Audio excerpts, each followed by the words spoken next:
حضرت جنید بغدادی رحمہ اللہ نے فرمایا اذا رأيتم احدا يمشي على الماء او يطير في الهواء وهو يخالف سنة من سنن النبي صلى الله عليه وسلم فاضربوه بالنعلين فإنه دجال كذاب لا ولي۔ اگر تم کسی بندے کو دیکھو کہ وہ پانی پر چل رہا ہے یا ہوا میں اڑ رہا ہے اور وہ حضور صلی اللہ علیہ وسلم کی سنتوں میں سے ایک سنت کا مخالف ہے تو اس کو جوتے مارو، وہ دجال کا ذاب تو ہو سکتا ہے، وہ ولی نہیں ہو سکتا۔ ولایت 100% شریعت کی اتباع کا نام ہے۔ سر کے بالوں سے لے کر پاؤں کے ناخنوں تک اپنے آپ کو سنتوں سے آراستہ و پیراستہ کرنے کا نام ہے۔ قرآن پاک میں اللہ تعالی نے یہی حقیقت بیان فرمائی ہے، الا ان اولیاء اللہ لا خوف علیہم ولا هم یحزنون۔ اللہ کے اولیاء پر نہ کوئی خوف ہوگا نہ کوئی غم ہوگا۔ اور آگے فرمایا الذین آمنوا وکانوا یتقون، ولی کون ہوتے ہیں؟ جو ایمان لائے اور تقوی کی زندگی گزارتے رہے۔ بس دو شرطیں ہیں، ایک ایمان، دوسرا تقوی اور پرہیزگاری۔ اب الحمدللہ ہم سب کے سب اللہ کے فضل اور کرم سے ایمان والے ہیں۔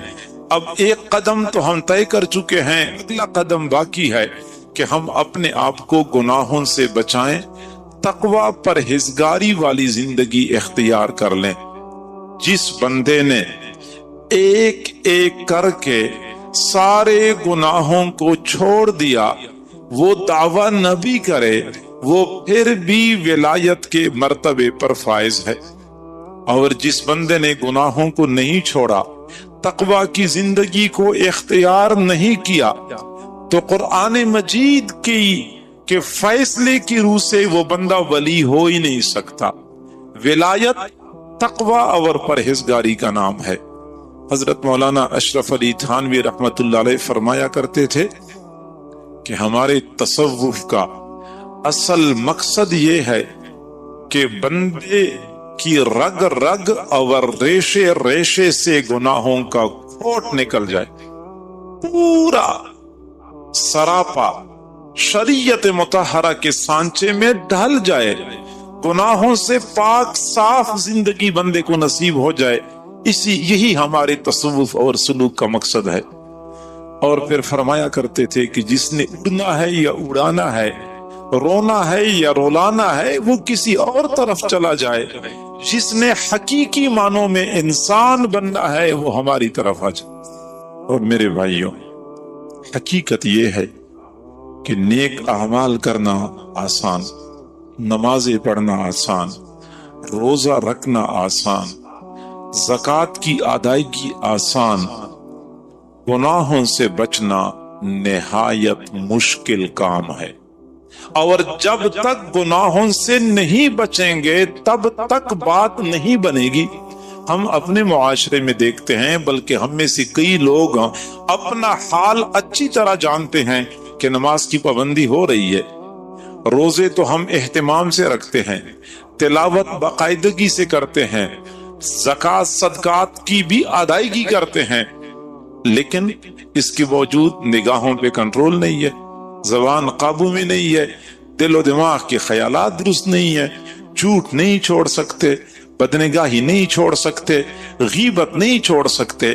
تو نیک اعمال کرنا مشکل نہیں ہے، گناہوں سے بچنا مشکل ہے، اور گناہوں سے بچنا ہی ولایت کہلایا جاتا ہے۔